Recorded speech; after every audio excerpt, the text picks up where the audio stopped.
playHarden feeds Capela for poster dunk. 0:15, James Harden drives and dishes to Clint Capela, who finishes with a dunk over Rudy Gobert.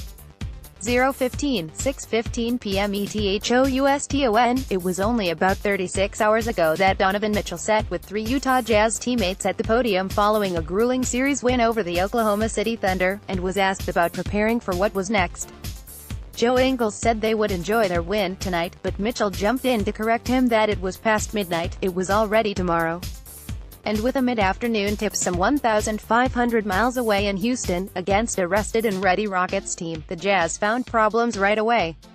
Complete coverage, expert picks, bracket injuries that are impacting the playoffs. ESPN forecast West semifinals, NBA playoff MVPs, ranking the top 10 RAD, Pelicans a real threat to Warriors, Mitchell dominated in first playoff series, OKC's grand plan comes to a crashing halt, Raptors prove value of continuity.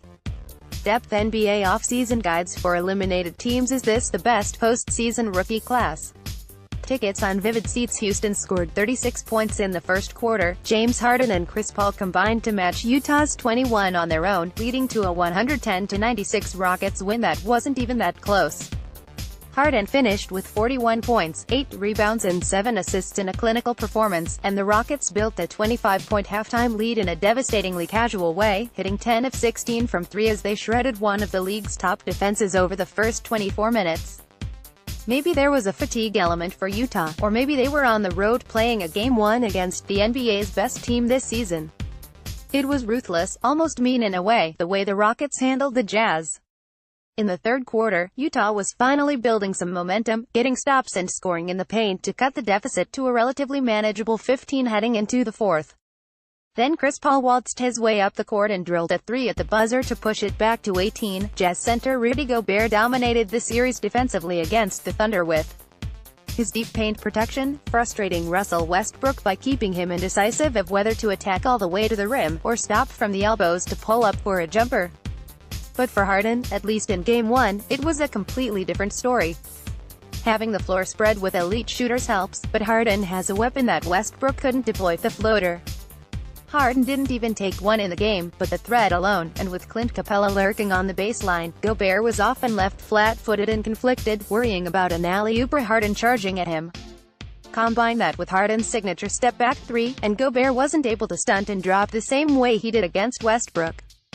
The Jazz could live with Westbrook pulling up for an off-the-dribble three. Give Harden one and you're asking for trouble, and potentially a quick series. Play James Harden takes Donovan Mitchell one-on-one and hits a contested three-pointer in the fourth quarter. Mitchell had a few moments, like an absolutely rotten crossover of Harden for a pull-up three, but as the Rockets carved the Jazz up in the first half to build their 25-point lead, Mitchell went to the break with just 9 points on 10 shots. It's a lot to ask of a rookie coming off a slugfest series to move on to play on the road against the best team in the NBA, but Mitchell clearly didn't have the kind of assertiveness that made him so eye-poppingly awesome in round 1. Play Donovan Mitchell attacks the rim and finishes with a tough left-handed layup in the first quarter. He's got to stay aggressive, Jazz coach Quinn Snyder said of Mitchell pre-game.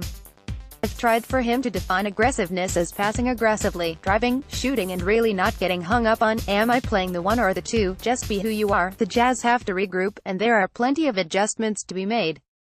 They've got to make Gobert the influencer he was against the Thunder, and prod Mitchell to maintain his forcefulness. The Jazz arrived thinking 1 for 2 in Houston, and deep down may have known Game 1 was going to be a punt. They owed some impressive fight to cut into Houston's lead in the fourth quarter, but playing against the Rockets is an exhausting test of both physical and mental endurance and discipline. The Jazz weren't ready for Game 1. But they shouldn't feel too bad, the Rockets do that to a lot of people.